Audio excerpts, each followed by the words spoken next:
So you've probably seen all those girls with wide open eyes that stare right into the soul, right? It's Yoshitomo Nara's artworks, and today I would like to talk about him and his art.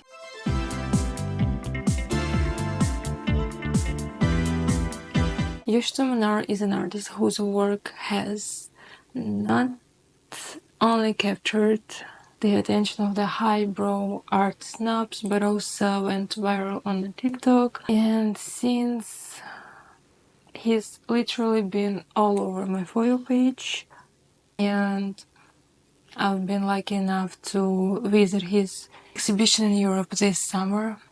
Let's dig into his art.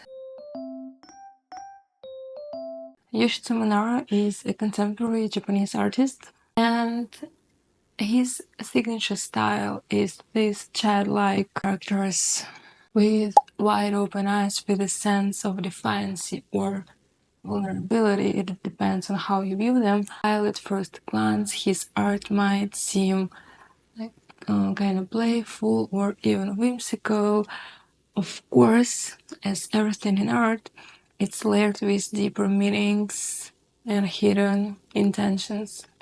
His works often explore themes like loneliness, rebellion, and the complexity of human emotions that we live through, kind of. And what I find fascinating about his art is how it has evolved over the years and over his practices. Early in his career, his characters often directly confront to the viewer. They even may appear mischievous. But in recent years, his work and his characters have shifted towards introspective, reflecting a softer and more contemplative tone and mood. In recent years, Nara's artworks have been showcased in major US museums, for example, LACMA in 2021. And it was simply titled as Yoshitomo Nara. And actually, this was his first international exhibition. It's featured over 100 of his artworks, including paintings, sculptures, drawings that span over his career. A year later, in 2022, the Pace Gallery in London held a project called Pinacoteca. It was the first radically interdisciplinary solo show in UK and in Europe overall, and at that point showed new artworks by the artist that he created after his reflections during the COVID-19 pandemic. And step by step, the pieces of his artworks have become more personal, more introspective.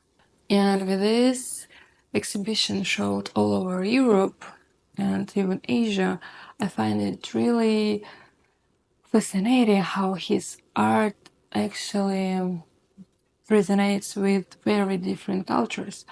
And I find it because the themes that he touches upon are actually universal, but at the same time he carries distinct Japanese spirit that we can follow up to post-war culture, some pop culture things, that is manga currently, and punk rock music, of course. And the combination of those kinda still feels fresh and familiar at the same time. But if you're still here, I'm glad you enjoyed this video. My name is Daria, and I'm on my way to my mid-20s, figuring out life in New York City. And on my journey, I will be sharing all the cool stuff that I find along the way. And I'm all about culture, art things, big ideas, and I'm trying to do it with a fresh and like fun vibe. And if you're into these things as well, feel free to join my journey. So now let's be back to Yoshitomo Nara's artworks.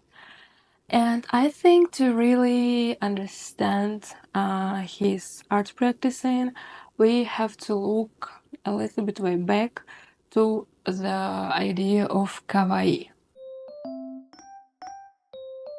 In Japanese culture, Kawaii, of course, means cute, but it goes way, way deeper than we might imagine.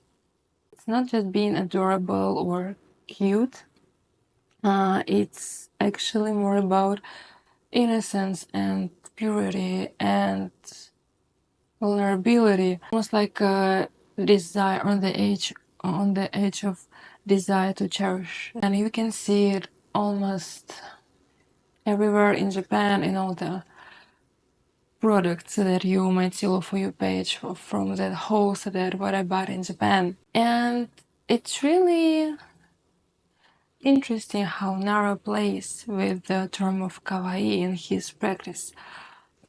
He's, of course, as you already understood, his characters have those big, wide open eyes and simple features, but in reality they are not just cute, they actually carry an emotional weight and that you can or at some point have to discover. And I feel like it's almost he's saying that you don't have to be afraid to appear or be weak or to ignore your emotions. This ties into Japanese culture with that kawaii thing that it often functions as a getaway from harsh realities or expressing unpleasant emotions that you really cannot or afraid to verbalize or live through them. And Yoshitomo Nara flips that idea actually because he uses his art not to hide those emotions, not to escape harsh reality, but to confront it and the emotions that we are trying to ignore. While his characters might look soft and nice and cute and kind of simple, they actually dealing with a lot of complex emotions, and they are here to help us to deal with them as well. And I think that's why his art is all over For You page, and it's really relevant today in current, because in a world where we are dealing with a lot of stress and that we are still have this kind of stigma to express openly our emotions, especially in the social media. Through his art, I find it like he's giving us a space, maybe a permission at that point, to connect with those emotions, to see that there are people who go through stuff as well. And probably that is why so many people find it interesting, and probably that is why a lot of people resonate with his art. Well, to sum up and to add some more details on why I think his art so popular right now. Not only the fact that Nara's working with complex emotions that people are afraid of expressing makes him popular nowadays, I think.